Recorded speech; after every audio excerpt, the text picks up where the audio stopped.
10분 그냥 걸렸어요.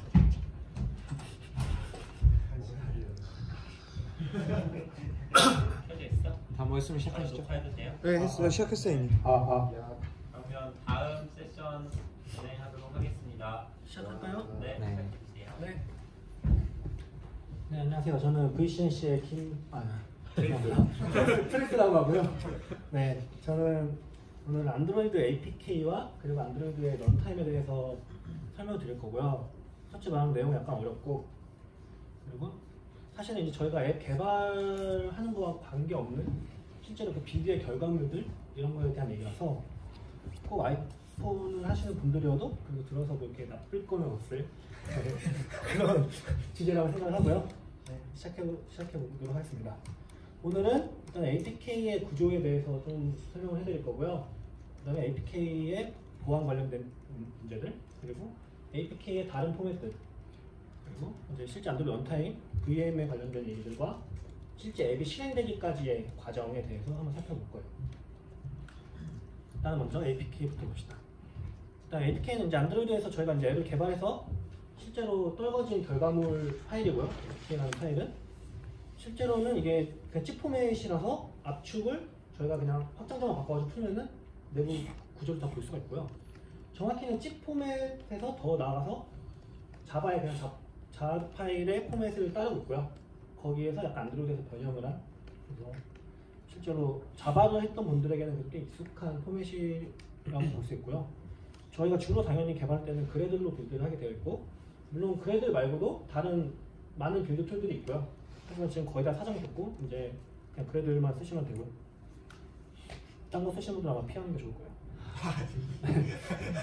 일단 APK 그 압축을 풀어보면은 이러한 파일들이 있고요. 그 제가 이제 하나하나 설명해드리도록 하겠습니다. 밑에 뭐 리소스나 에셋 같은 경우는 당연히 그냥 저희가 실제 코드를 짤 때 그 프로젝트 구조에 있는 애들이랑 같은 녀석이라고 보면 되고요. 일단 메타 인포메이션 정보인데요. 이건 원래 자 파일에 정의되어 있는 포맷이고, 아마 이건 사인인과 관련된 이슈라서 제가 뒤에서 설명해 드릴 것 같고요. 그 다음에 저희가 이제 코틀린으로 앱을 개발하게 되면은 이 메타데이터라는 파일들이 각 클래스에 따라서 다 생기거든요. 근데 얘는 뭐냐면은 코틀린, 이제 아까 속하는 리플렉션을 좀 쓰신다고 하셨는데, 그런 리플렉션을 실제로 사용할 때 이제 코틀린에서 이제 필요한 그런 메타 정보들을 담고 있는 파일이고, 그래서 클래스별로 다 생긴다고 생각하시면 돼요. 그래서 이게 저 APK 프로그램 코틀린이라는 파일 안에 있고, 실제 사람이 볼 수 있는 구조는 아니에요. 왜냐하면 프로토버프로 이게 인코딩이 되어 있는 거라서. 대신에 이제 저 밑에 있는 코틀린 메타데이터 JVM이라는 저런 라이브러리를 이용해서 실제 저희가 메타데이터를 리드를 할 수는 있고요. 코드상으로. 그 다음에 이제 가장 익숙한 매니페스트 파일인데요. 얘도 역시 APK를 그냥 압축을 풀어가지고 보면 사람이 볼 수가 없어요. 왜냐하면 이 용량이나 이런 거 최적화를 위해서 바이너리 포맷으로 되어 있고요. 그래서 본인이 바이너리 XML을 직접 읽을 수 있다 이런 사람이 아닌 이상 아무도 그냥 바로 볼 수는 없고요. 그 실제로 매니페스트 파일은 저희가 작업할 때는 하나가 아니거든요. 라이브러리에서도 각자 매니페스트를 갖고 있고, 저희 앱 내에서도 뭐 빌드 베리언트를 이용해서 앱을 여러 개를 빌드하다 보면은 각 베리언트에 따라서 매니페스트 파일이 따로 존재할 수 있기 때문에 얘네들이 하나로 머지가 돼요. 빌드 과정에서. 그때 이제 약간 우선순위에 따라서 이게 매니페스트에 있는 속성들이 다 머지가 되고요. 만약에 컴플릿이 일어날 수가 있는데, 그런 경우에는 저희가 그 툴, 어트리뷰트를 통해서 이거 컴플릿 어떻게 풀지 이런 것들을 조정도 할 수 있고요. 그 다음에 저희의 컴파일된 클래스가 다 이제 하나로 묶여있는 덱스 파일이 있는데요. 이것도 뒤에 VM 쪽 얘기를 하면서 아마 그때 제가 더 설명을 드릴 것 같고요. 실제로 덱스 파일은 하나 이상 존재할 수 있고, 이 덱스라는 건 다이빅 스큐터블의 약자입니다. 그래서 뒤에서 설명을 드릴 거고요. 이건 아마 처음 보실 것 같은데, 그 리소스, 뒤에 ARSC라는 확장자가 안드로이드 리소스의 약자거든요. 그래서 리소스들이 컴파일이 미리 되어 있는 내용들이고, 주로 이제 저희가 안드로이드에서 리소스들은 이제 XML로 다 정의가 되는데, 그 XML 파일에 대한 레퍼런스들을 얘가 쫙 컴파일해서 갖고 있고, 대신에 또 아주 심플한 그냥 값이 하드코딩 되어 있는 스트링 파일이라든지 이런 애들은 이 리소스 파일 안에 그냥 통짜로 들어가요. 그래서 저희가 압축을 풀어보면은 레이아웃 파일 같은 애들은 XML이 그대로 남아있는데, strings.xml 이런 애들은 사실 남아있지 않고 다 이 안에 패키징이 되어 있고요. 얘는 실제로 저희가 AAPT라는 이 리소스를 빌드하는 툴을 이용해서 우리가 얘를 다시 파일을 덤프를 떠볼 수가 있고, 그러면은 이렇게 이런 하드 코딩된 값들은 이런 식으로 그냥 들어있어요. 그 다음에 이제 라이브러리들은 이제 저희가 자바나 보통 코틀린으로 이제 네이티브 코드를 짜는데 실제로 이제 C로 된 이런 라이브러리들도 안드로이드는 쓸 수가 있기 때문에 그런 완전 NDK 쪽에서 나온 라이브러리들은 이렇게 LIB 폴더 안에 모여 있고요. 안드로이드가 제공하는 이 CPU 아키텍처별로 코드들이 다 따로 존재할 수 있게 되어 있고요. 현재 NDK는 버전 17부터 이게 나머지 ABI들은 다 디프리케이션이 됐고, 그래서 이 네 가지 아키텍처만 안드로이드에서 공식으로 이제 저희가 개발할 때도 사용하면 되는 거고요. 그래서 이거를 이제 저희가 실제로 압축을 풀어서 볼 수도 있지만, 이거를 편의를 위해서 이제 안드로이드 스튜디오에서 APK 애널라이저라는 걸 제공하고요. 실제로 빌드 툴에 있는 애긴 한데, 정확히 이 툴스에 있고요. 안드로이드 SDK에 얘를 가장 쉬운 방법은 그냥 APK 파일을 저희가 있으면 그냥 드래그 앤 드랍으로 스튜디오에 그냥 끌어 넣으면은 볼 수 있어요. 그래서 이걸 한번 같이 보도록 하겠습니다. 죄송하고요.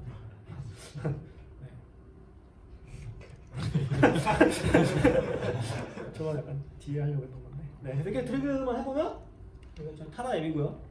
이런 식으로 APK 사이즈가 뭔지, 실제 다운로드 될 때 사이즈가 어떻게 될지 이런 것들도 다 표시가 되고, 아까 말한 아키텍처별로 쓴 라이브러리들, 저희 타다 앱은 네이버 앱밖에 없고요. 네이버 시도. 그리고 이런 리소스 아까 컴파일된 것들, 그리고 이 메타 정보들 이렇게 다 볼 수가 있어요. 그래서 이런 식으로 저희가 앱을 요 하나 눌러보면 다 이런 것들 다 보이고요. 리소스 같은 경우도 보면은 이런 식으로 막 이런 것들 다 보이죠. 네. 이거는 참고로 이거 제가 자료 보면 설명드릴게요. 내가 개발한 앱만 볼 수 있느냐? 그건 당연히 아니에요. 당연히 우리가 APK 파일만 있으면 어떤 앱에는 볼 수가 있고요. 사실 제가 아까 스포일러를 해버렸는데 그래서 이 ADB 명령을 이용해서도 그냥 디바이스에서 꺼낼 수가 있고요. 그 다음에 이 파일 탐색기 앱 같은 안드로이드 에스트로 파일 탐색기 이런 것도 있거든요. 그런 앱들도 백업 기능으로 해서 APK를 뗄 수 있게 되어 있고요. 아니면은 요새는 그냥 웹페이지에서 그냥 검색만 해봐도 사실 안드로이드에서 APK 얼마든지 다 다운받을 수 있고, 저희가 주로 중국 사이트이긴 한데 다 구할 수가 있고요. 그 중에서도 이제 ADB로 개발자니까 ADB로 이제 이걸 뽑을 수가 있는데, 그래서 이 패키지 리스트를 이용해서 제가 이 ADB 명령으로 설치된 APK 목록들을 볼 수가 있고요. 제 거 가방에서 핸드폰이랑 선 좀 주십니다. 그래서 이렇게 이 명령을 때려보면은 그 앱에 이 핸드폰에 설치된 앱 목록들을 다 볼 수가 있고요. 그래서 이걸 ADB 풀 명령을 이용해서 APK를 저희가 꺼낼 수도 있어요. 제가 보여드릴게요. 지금 제가 미리 이걸 준비할 텐데.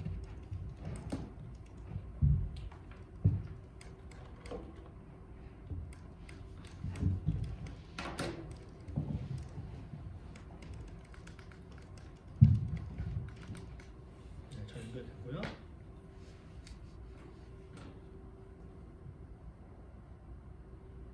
명령을 외우기 귀찮으니까 써봤네.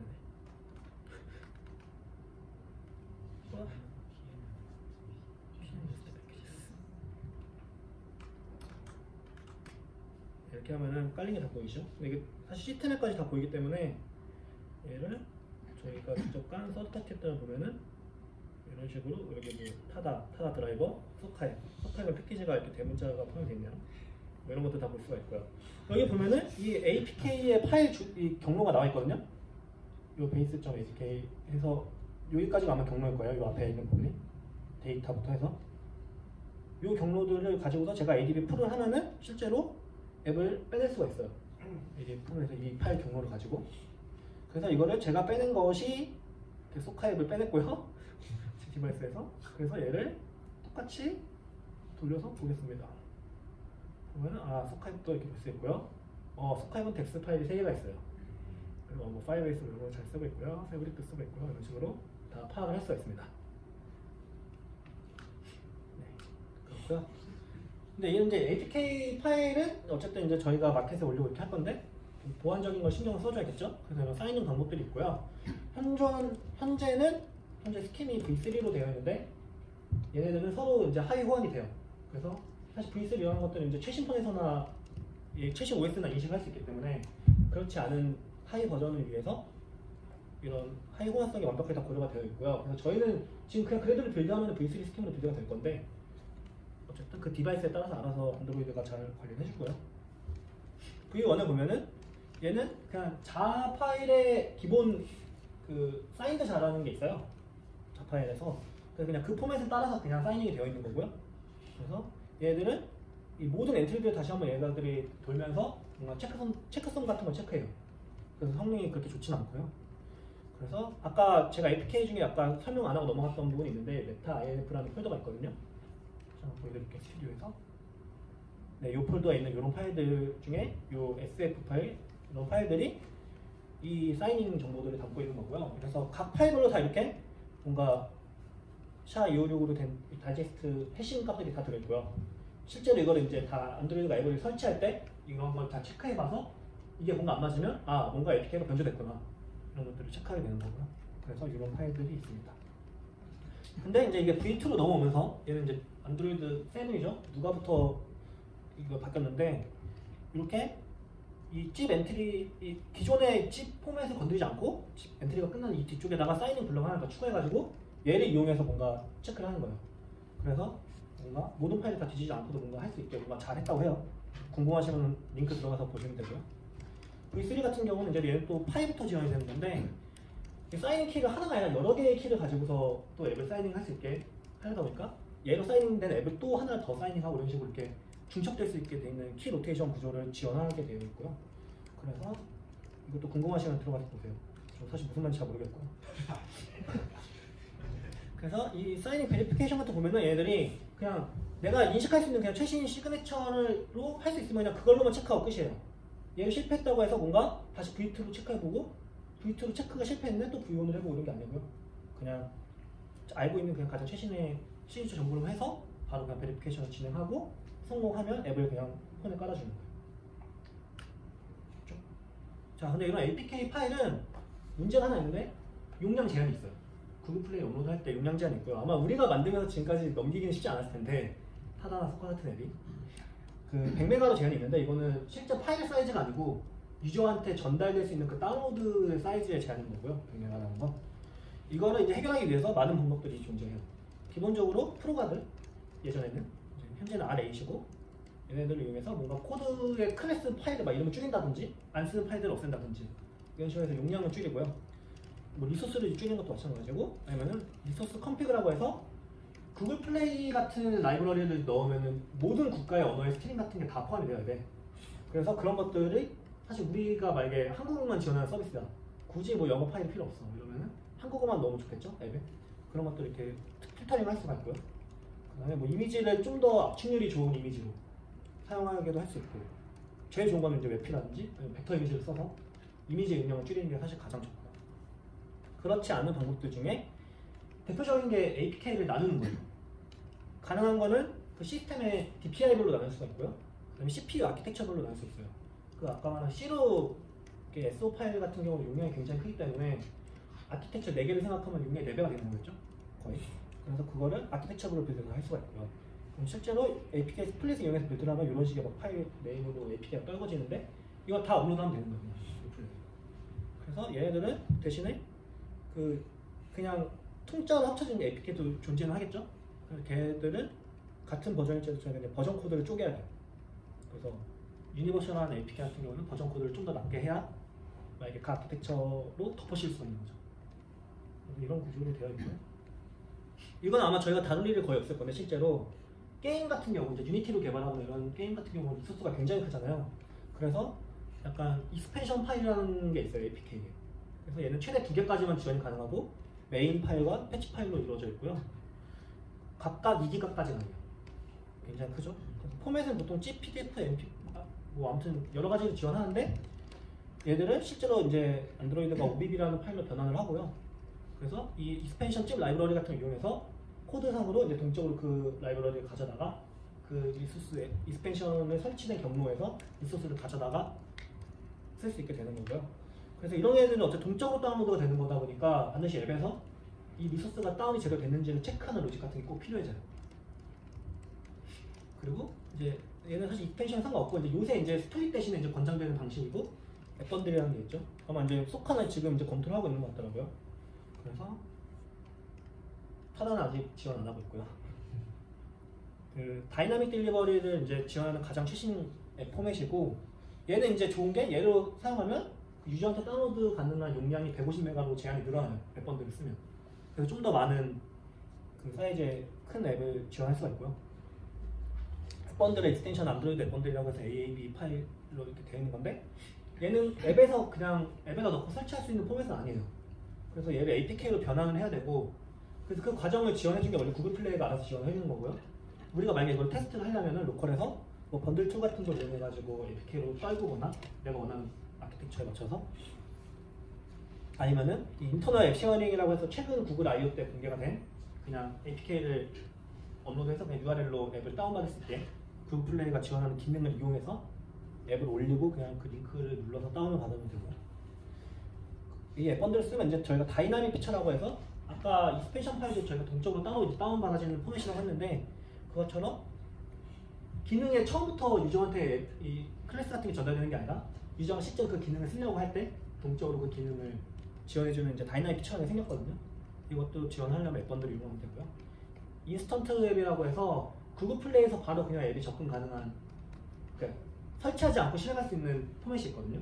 그것도 옛날에는 아니었던 것 같은데 처음 나왔을 때는 지금 이제 앱 번들을 이용해야지만 얘를 지원해 줄 수 있고요. 다만 앱 번들은 APK 익스펜션을 지원하지 않아요. 완전 사실 두 개는 별개라고 보면 되고요. 앱 번들은 약간 이 파일은 결국 이제 압축 포맷인데 약간 내부 구조가 달라요.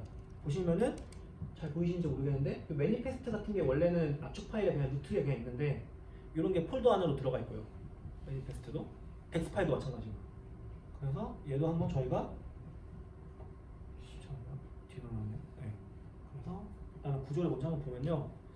마침 제가 딱 발표 준비하던 날에 구퓨리 현 아릉이 네, 마침 빌드를 테스트하셨다고 해서 빌드를 받아봤고요. 네, 보시면 이런 식으로 베이스 모듈 안에 이렇게 들어가게 되고요. 기본 앱이. 그래서 이걸 대신에 이건 번들 메타데이터라는 게 생기고, 이 메타 INF 안에 베이스 안에 보면은 여기서도 이제 덱스라든지 매니페스트 형태들이 이렇게 폴더 구조가 좀 나뉘어서 들어가는 구조로 바뀌어져 있어요. 그래서 그 이제 다이나믹 피처 같은 경우도 이제 이 피처의 컴피그 같은 정보들이 이렇게 들어있게 되고요. 자, 이제 얘는 차이가 뭐냐면은 저희가 아까 사이닝을 한다고 했는데 키스토어 파일 가지고 이제 앱을 사이닝을 하거든요. 근데 얘는 사실 동적으로 APK가 제너레이션이 되는 거잖아요. 구글 플레이가 다운을 받는 유저의 환경에 맞춰서. 그러다 보니까 이거를 약간 구글에 위임을 해야 돼요. 사이닝하는 걸. 그래서 저희가 그 기존의 로컬에서 원래 저희가 사인을 다 한 빌드를 그냥 바로 업로드를 했다면, 이제는 저희가 업로드 키랑 사이닝 키가 분리되어 있고, 사이닝 키는 이제 구글 플레이가 반영하게 해야 되고요. 그래서 저희가 이제 업로드 키라는 걸 새로 하나를 만들어서 이 업로드 키를 가지고서 로컬에서 빌드를 하고, 걔를 구글 플레이에 올리면은 구글 플레이가 저희가 기존에 쓰던 그 사이닝 키를 가지고서 필요할 때 앱을 사이닝을 해주게 되는 거예요. 이런 식으로 사이닝 구조가 바뀌게 되고요. 그래서 이제 앱 번들을 쓰면은 이렇게 온디맨드 딜리버리가 가능해져요. 그래서 다이나믹 피처 모듈을 이런 식으로 뭔가 플러그인을 적용해서 만들면은 되고요. 이런 식인 거죠. 이제 유저에게 경험을 줄 때 이렇게 하면 좋다고 이제 나온 가이드라인인데, 이런 식으로 이제 플러스 버튼 눌렀을 때 이 기능을 다운로드 받는 거예요. 그 피처를. 클래스나 리소스 랜드를 다 동적으로 받는 거였죠. 근데 이제 얘는 권장사항으로 이 피처가 10메가를 기준으로 10메가보다 큰 경우는 유저한테 한번 동의를 받고 다운로드를 받으라고 권장하고 있어요. 그리고 구글 플레이 인스턴트라고 해서 진짜 설치하지 않고 그냥 구글 플레이에서 바로 그냥 앱을 실행해서 체험을 약간 해볼 수 있는 그런 거고요. 그래서 얘는 사이즈 용량에 제한이 있어요. 그래서 앱 같은 경우는 최대 14기가까지 이거 제가 잘못 적었네요. 메가인데. 네. 14메가까지 가능하고, 게임 같은 경우는 이제 용량이 좀 클 수 있으니까 20메가까지 가능하고요. 그래서 얘는 저희가 쓸 수 있는 퍼미션의 종류가 정해져 있어요. 안드로이드 앱에서. 그리고 이제 약간 체험판 같은 형식이다 보니까 실제 앱으로 이제 인스톨을 할 수 있게 그걸 잘 지원해주기를 얘네들이 권장하고 있고요. 대신에 얘는 또 검색 결과에 따라서 또 이거 진짜 이제 크롬 같은 데서 검색을 해도 그 검색 결과에서 우리 앱을 바로 띄울 수 있게 약간 그런 걸 하기 위한 거거든요.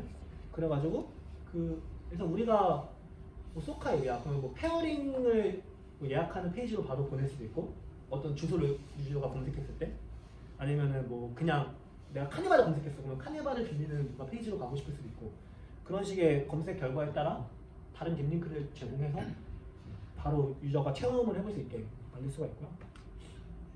그래서 이런 식으로 인스턴트 앱을 지원하면 구글 플레이에서 앱을 검색해보면 트라이 나우 버튼이 생겨요.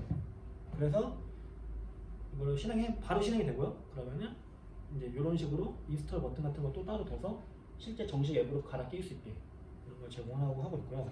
제가 이거 실수로 스크린을 이렇게 화면에 띄우는 거 제가 세팅 안 해놨는데 그냥 눈으로 보여드릴게요. 대표적인 것 중에 앵그리버드도 이걸 지원하고 있는데 인터넷이 안 되네요.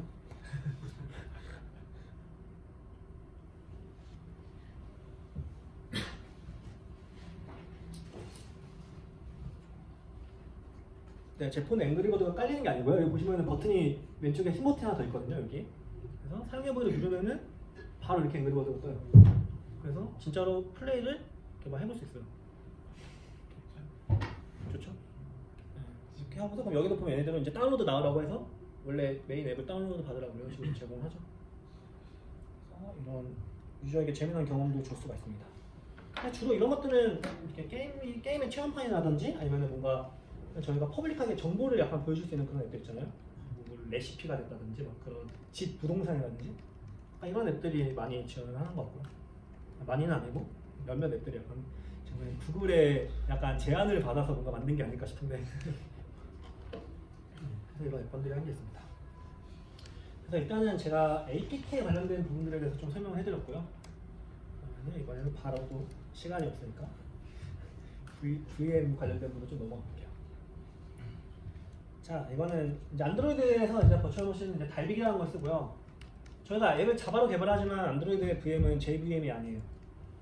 그래서 안드로이드 OS에서 이제 프로세스를 이제 실행하기 위한 그런 버추얼 머신이고요. 안드로이드 앱을 실행하는 용도로 만들어져 있고, 그러다 보니까 얘들이 약간 메모리가 작은 디바이스 이런 쪽에 약간 최적화를 한 VM이고요. 사실 이건 이제 오라클과 약간 자바의 그 저작권 문제 때문에도 이런 식으로 얘네들이 우회를 한 것도 있고요. 얘는 참고로 지금은 이제 롤리팝 디바이스부터는 달빅은 이제 안 쓰이고요. 새로 나온 걸로 바뀌었는데, 이 달빅의 제일 큰 특징은 zip 컴파일을 지원하는 건데, zip 컴파일이 뭐냐? Just in time compilation이라고 해가지고 최초 달빅이 나왔을 때는 없었어요. 프로부터 지원을 하기 시작한 거고, 그 전에는 진짜로 그냥 매번 실시간 컴파일을 했던 거였고, 뭐 얘도 똑같이 런타임 때 그 클래스를 그 달빅 아까 말한 텍스 파일에 있는 그 바이트 코드를 실제로 이제 머신이 이해할 수 있는 코드로 이제 컴파일을 해야 되는 건데, 그거를 보통 이제 최초 접근할 때 컴파일을 해요. 그래서 앱이 최초 실행될 때 이제 그 어플리케이션 관련된 코드들 쫙 컴파일해서 실행하게 되고, 그러다 보니까 런칭 스피드가 굉장히 느리게 돼요. 당연히 캐시는 하겠죠, 내부적으로. 안 그러면 매번 느릴 테니까. 그래서 아까 저희가 APK를 깔 때 봤던 그 클래스 덱스 파일 있었죠? 이 덱스가 달빅 리스큐터블 파일이고, 이 DX라는 툴을 이용해서 빌드 툴 안에 있고요. 클래스 파일이 덱스 파일로 바뀌어요. 그래서 얘는 정확히는 자바로 컴파일해서 이제 클래스 파일은 자바의 바이트 코드잖아요. 걔를 달빅 VM이 지원하는 인스트럭션 그 바이트 코드로 변환을 하고요. 근데 얘는 예전에는 덱스 파일을 APK가 하나만 지원했어요. 그리고 이 또 덱스 파일이 제일 함정이었는데, 메소드 레퍼런스 카운트를 64K까지만 지원을 하고요. 얘가 뭐냐면은 우리가 코드로 참조하고 있는 다른 그 메소드들 있죠? 걔 카운트예요. 근데 얘가 우리가 안드로이드 프레임워크 내에 있는 그 SDK에 있는 메소드를 참조할 수도 있잖아요. 그런 것까지 다 포함을 해서 64K까지만 가능했고, 그러다 보니까 아까 제가 쓰면 안 된다고 했던 거 다른 빌드 툴들이 나왔던 이유도, 멀티덱스를 대신해서 예전에 먼저 최대한 한 덱스 안에 잘 꾸겨놓고자 나왔던 빌드 툴들이 많이 있고요. 이 덱스 파일도 내부적으로 또 한번 옵티마이제이션을 거쳐요.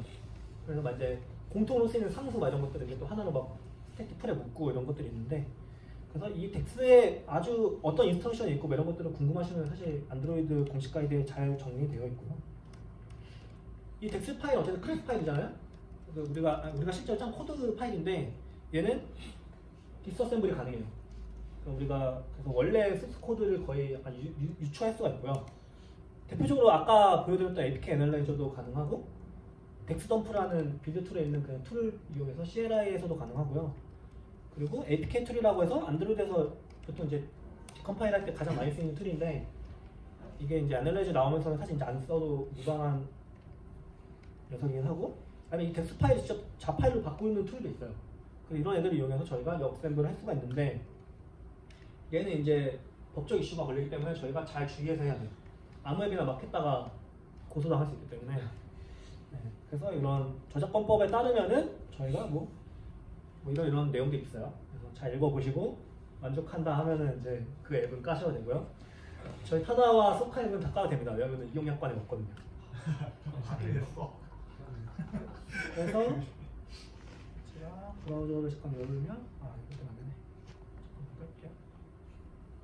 자, 카카오 같은 경우는 보면은 이용약관에 아예 명시되어 있어요. 네.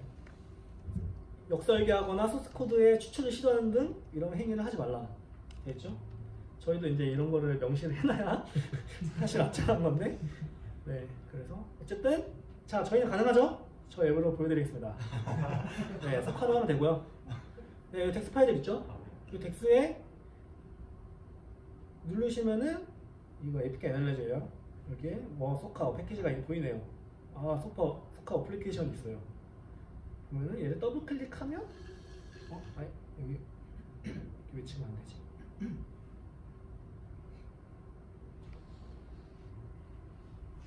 3번에 있는 걸 해야 되나? 이게 덱스 파일에 이제 어디에 제가 원하는 클래스가 있을지 모르기 때문에 여기다. 네, 얘는 돼요. 네, 이렇게 보시면은 이거 이제 바이트 코드 이제 사람이 볼 수 있는 형태로 바뀌어서 나오는 거고요. 사실 자바 소스랑은 다르기 때문에 이해하기 쉽지는 않아요.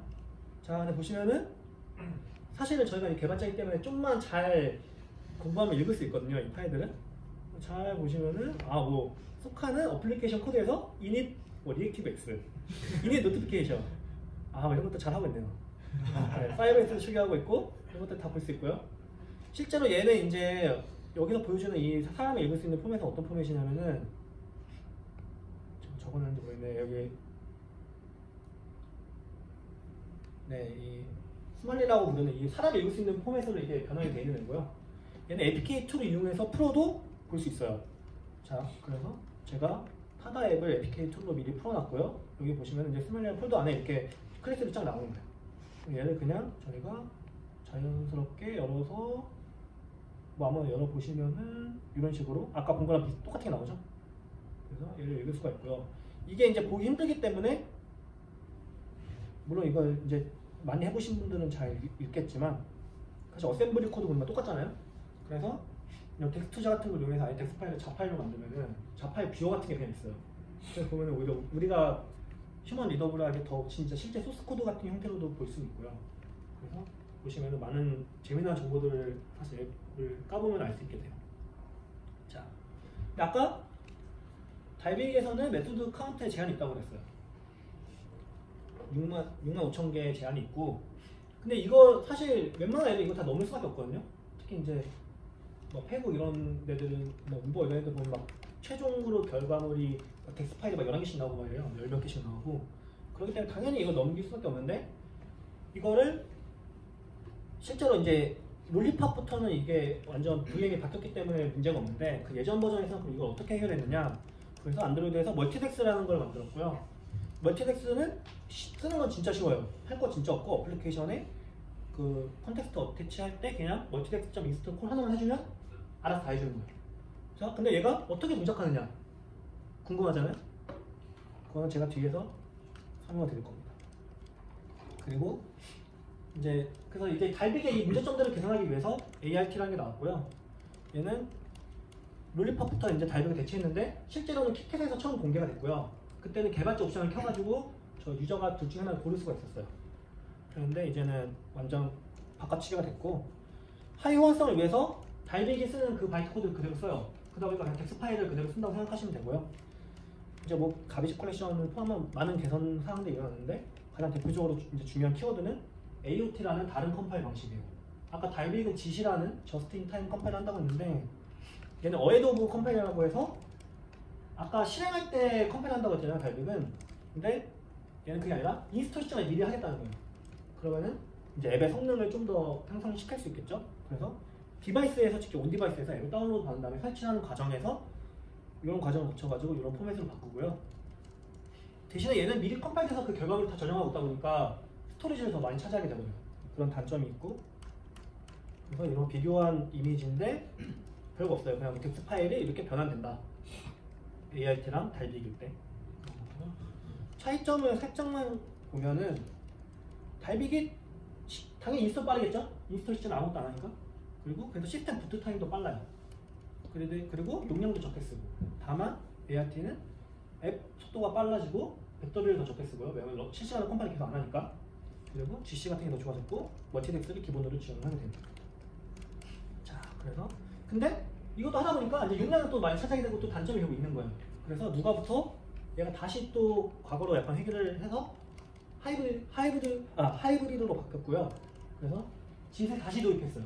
그래서 AOT랑 짓을 병행해서 상황에 맞게 잘 쓸 수 있게 얘네들을 바꿔놓고, 그러다 보니까 이 프로파일링을 직접 해서 어느 상황에서 어떻게 해야 좋을지를 얘네들이 알아서 잘 해서 적절한 걸 써요. 주로는 짓을 먼저 쓰긴 하고요. 그래서 인스톨을 앱을 바로 하면은 주로 짓 컴파일을 해서 일단 앱을 그냥 실행시키고, 나중에 앱이 백그라운드에 있을 때 그럴 때 이제 필요한 부분들을 얘네들 프로파일링 한 거를 기준으로 AOT로 컴파일을 해서 저장을 해놓는 거예요. 그래서 둘 다 챙기는 거죠. 하이브리드 차 연비가 좋듯이. 그리고 이제 아까 제가 멀티덱스가 어떻게 그러면 지원이 되는 걸까? 예전 버전에서는 ART는 얘가 다 알아서 해줘. 근데 옛날 버전의 키캣 디바이스에서는 우리가 멀티덱스를 안 쓰면은 앱을 개발 못 하는데, 그걸 보려면 이제 이런 걸 저희가 좀 알아야 되는데, 이제 클래스 로드라고 해서 자바에서 우리가 실제로 클래스들의 정보를 읽을 수 있는 그런 클래스가 또 있거든요. 그래서 이런 메소드들을 갖고 있는 클래스인데, 안드로이드에서는 기본적으로 이 베이스 덱스 클래스 로더라는 걸 써요. 이름만 보면 알겠지만 덱스 파일에서 로딩을 하겠다는 거죠. 얘 실제 구현체는 두 가지가 있고요. 패스 클래스 로더랑 덱스 클래스 로더. 이 두 개는 실제로 생성자만 다르고요. 구현이 하나도 없어요. 구현은 사실 이 슈퍼 클래스에 다 있고요. 그냥 생성자의 파라미터만 다른 거예요. 그래서 실제로 이게 API 26부터는 그 서로 다른 파라미터가 디프리케이션 되면서 사실 이 두 개가 똑같은 애가 됐고요. 그래서 사실 얘만 알고 있으면 되는 건데, 이게 내부에서는 이 덱스 패스 리스트라고 해가지고 덱스 파일의 그런 경로들 같은 거 얘들을 갖고 있어요, 내부적으로. 그래서 그 덱스 파일에서 뭔가 내가 클래스를 읽어가지고 실제 그 클래스의 정보들을 가지고서 실행시키겠다, 이런 건데. 자, 그 멀티덱스 어떻게 동작하느냐? 아까 이 덱스 패스 리스트를 건드리는 거예요, 직접. 어떻게? 실시간 리플렉션, 런타임 때 리플렉션을 건드립니다. 아까 저희가 멀티덱스 인스톨 콜만 하면 된다고 했는데, 그 콜 안에서 얘네들이 이 기본으로 컨텍스트에 달려있는 이 클래스 로더에다가 그 클래스 로더의 패스 리스트를 받아서 리플렉션으로 갈아 끼워요. 우리가 클래스 덱스 파일에 있는 건 알아서 잘 읽어와. 근데 클래스 2 덱스, 클래스 3 덱스 이런 애들은 못 읽어온단 말이죠. 그거를 읽을 수 있게 애들이 그 정보들을 여기다 잘 추가를 해주는 거야. 그러면 이제 애들이 어떤 클래스가 있을 때 이 패스에 있나라는 걸 알 수 있으니까 그게 실제로 코드가 들어가는데 문제가 없게 되는 거고요. 그래서 이거는 이제 이 멀티덱스 라이브러리도 실제로 보면은 롤리팝 이하의 그 미만에 대해서만 동작을 하고 이상에서는 아무 짓도 안 하게 되어 있어요. 자, 그럼 이제 우리가 이제 APK와 이런 안드로이드 시스템에 대한 걸 알아봤는데, 그럼 실제로 이 APK가 어떻게 실행이 돼서 앱이 실행이 되느냐, 이 과정을 제가 마지막으로 다루려고 하고요. 그걸 알려면 이제 안드로이드에 대해서 살짝 짚고 넘어가서, 안드로이드는 기본적으로 리눅스 시스템을 기반으로 하고 있고요. 그리고 이제 유저는 멀티 유저를 당연히 지원을 하고, 각 앱마다 리눅스 유저 아이디가 하나씩 할당이 돼요. 그래서 각각의 이제 샌드박스에서 동작하게 되는 거고, 그리고 그래서 각각의 프로세스가 각각의 하나씩 VM이 따로 뜨고 그 VM에서 동작하게 돼 있어요. 그래서 아까 달빅이 이 여러 개의 VM이 동시에 뜨는 거에 대해서 약간 최적화가 원래 되어 있던 VM이고, 그래서 각자 앱 하나당 기본적으로는 프로세스가 하나가 떠요. 물론 이 프로세스 컨트롤은 저희가 할 수 있는데 보통 웬만해서 저희가 할 일이 없고, 그래서 각자 앱이 프로세스 하나가 떠서 그 유저 아이디 하나씩 할당 받아가지고 앱이 실행이 되는 거고요. 안드로이드에서 이제 이 앱의 유저와 실제로 맞닿는 부분들은 뭐뭐 어떤 컴포넌트들이 있느냐 보면은 크게 네 가지예요. 첫 번째는 액티비티고요. 당연히 화면에 보이는 게 있겠죠. 화면에 보이지 않는 컴포넌트들이 있는데, 서비스, 그다음에 브로드캐스트 리시버, 그다음에 또 컨텐트 프로바이더라고 해서 저희가 이제 DB 같은 데나 이런 데서 데이터를 외부 앱으로 전달해주는 그런 이 네 가지 컴포넌트가 기본이고요. 얘네들은 그래서 매니페스트 파일에 보면은 저희가 뭐 액티비티 태그, 서비스 태그, 브로드캐스트 리시버 태그 이런 식으로 해서 정의를 하게 돼 있죠. 얘네들이 앱의 진입점이에요. 이 중에 하나가 뭔가 트리거가 되면서 어플리케이션 객체가 만들어지는 거고 그거에 맞춰서 앱이 실행되는 건데 얘네들이 이제 어떻게 실행하느냐를 실제로 또 보면은 기본적으로 이 액티비티와 서비스 브로드캐스트 리시버는 인텐트를 기반으로 동작을 해요. 뭔가 외부에서 어떤 동작이 일어났을 때 인텐트가 생기고 그 인텐트를 전달받으면은 그 정보를 가지고 내가 액티비티를 실행시킬지 아니면은 뭐 서비스를 실행시킬지 이런 걸 결정하게 되죠. 기본적으로 유저가 만약에 앱을 제일 많이 들어오는 경우는 그냥 런처에 있는 아이콘을 클릭해가지고 실행하는 거잖아요. 그렇게 되면은 유저가 뭔가 그냥 아이콘 클릭해. 그러면 그때 뭔가 런처 앱에서 인텐트를 만드는 거고 런처는 결국 하나의 어플리케이션이거든요. 그 인텐트를 가지고 시스템에 전달하면은 시스템이 그 인텐트를 바탕으로 아 우리 앱을 실행시켜야겠구나 판단을 해서 실행하게 되는 거죠. 아니면 뭐 푸시를 눌러서 실행할 수 있고요. 근데 컨텐트 프로바이더는 약간 개념이 달라요. 서비스나 얘네들 다 인텐트로 동작하는데 컨텐트 프로바이더는 컨텐트 리졸버라고 부르는 약간 쿼리를 이용해서 저희가 쿼리를 하는 시점에 컨텐트 프로바이더가 생겨서 실행이 되는 구조고요. 자, 이제 마지막인데 진짜 이제 뭐 어떻게 실행이 되느냐? 이 인텐트를 가지고 뭔가 외부에서 스타트 액티비티 콜이 일어나게 될 거예요. 아까 말한 유저가 클릭을 했어. 그럼 런처 앱에서 뭔가 어딘가 전달할 텐데 앱마다 프로세스가 다르다고 했잖아요. 그래서 IPC라고 인터 프로세스 커뮤니케이션을 통해서 그 인텐트가 전달이 되고요. 그렇게 되면 이제 액티비티 매니저 서비스라는 애가 있어. 얘가 이제 이 자이고 프로세스라는 거 뭐냐면은 안드로이드가 이제 부팅이 될 때 부트로더가 실행이 되면서 띄우는 약간 진짜 배합 프로세스거든요. 그래가지고 얘가 그 명령을 받아요. 그러면 얘가 자기 자신은 이제 소켓 명령에서 받은 그 명령을 가지고 자기 자신을 포크해요. 포크해서 새로운 프로세스를 띄우고요. 그게 이제 우리 앱의 프로세스가 되는 거죠. 그러고 나면은 이 내부에서 또 액티비티 스레드라는 거를 생성을 해요. 그래서 이제 액티비티 스레드는 뭐냐? 우리가 메인 루퍼를 실행하는 애예요. 우리 메인 스레드라고 잘 알고 있는 그 메인 루퍼는 액티비티 스레드가 이제 관장하는 거고요. 이 메시지 루퍼가 이제 실행이 되고 그러고 나면은 이제 이거를 결과를 받아서 이제 이 액티비티 매니저 서비스가 다시 바인드 어플리케이션 콜을 날려요. 참고로 이건 제가 이제 액티비티에 대한 설명인 거예요. 그러고 나면은 이 어플리케이션이 바인드 하라고 알려주면은 이 로디드 APK라는 이제 내부의 안드로이드 코드가 있는데 이 클래스 내에서 make 어플리케이션이라는 콜이 일어나고요. 그래서 얘를 실제로 이 안에는 이제 어플리케이션 클래스가 생성이 되는 거고 온 크레이트가 일어나는 거고 이때부터 이제 우리의 진짜 코드들이 실행이 되는 거예요. 그러고 나면은 이제 APK 어플리케이션 잘 만들어졌어. 그러면은 최종적으로 액티비티 스레드가 이제 액티비티를 런치하게 되는 거고 이 런치 명령어를 받으면은 이제 온 크레이트, 뭐 온 스타트 이런 식의 코드를 얘를 해주면서 실제로 저희 화면에 앱이 뜨게 되는 거예요. 이 코드를 제가 볼 수 있게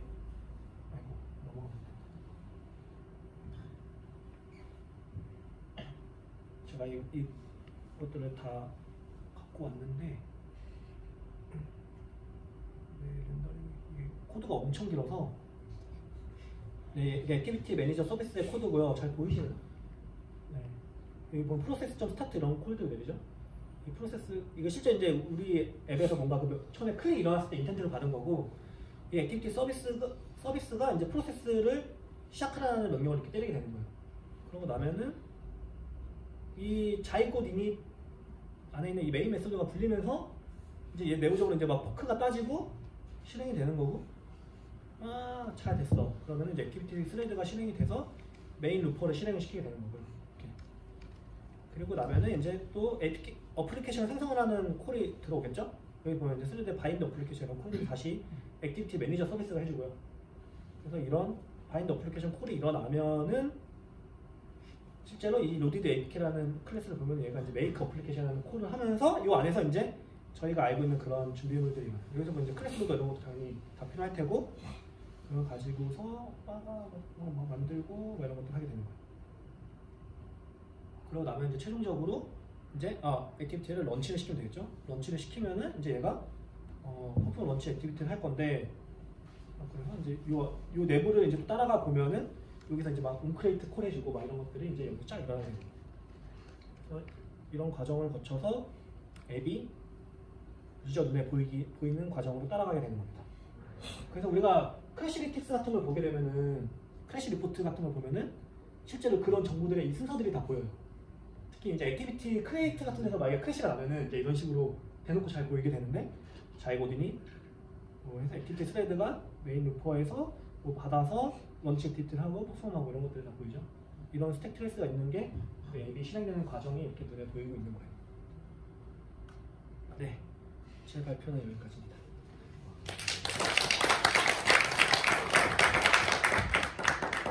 제가 시간을 잘 맞췄는지 모르겠는데 혹시 뭐 질문 있으신가요?